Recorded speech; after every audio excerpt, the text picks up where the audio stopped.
One of the world's top wildlife and environmental artists is staging an exhibition at the Oxo Gallery, showcasing the most endangered animals on the planet.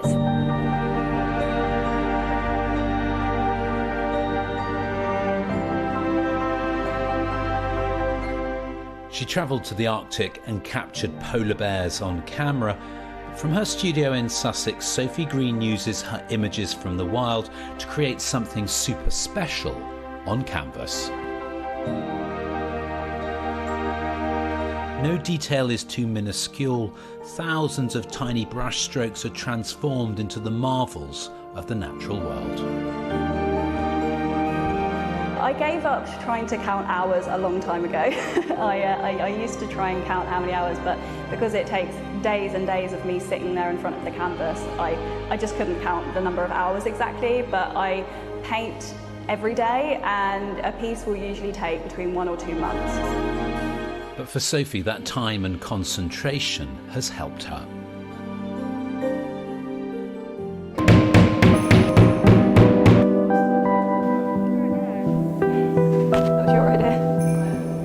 So this piece is very special. It's a charity donation piece. So this is actually a specific chimpanzee. She's called Wunda. Nobody's seen this yet. You are getting a private viewing. It's going to be unveiled, so we're going to put a sheet over it in a minute, and it's going to be unveiled at the opening night this evening.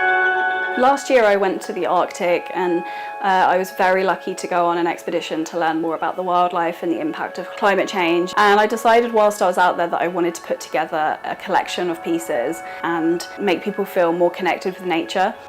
And so even though we've got this side of the painting with the melting ice and the footprints, we've got this side which is full, thick ice. So I wanted it to be sort of like the bear was walking from the old into the new. And that's kind of what this whole exhibition is about. So I think this piece kind of encapsulates that perfectly.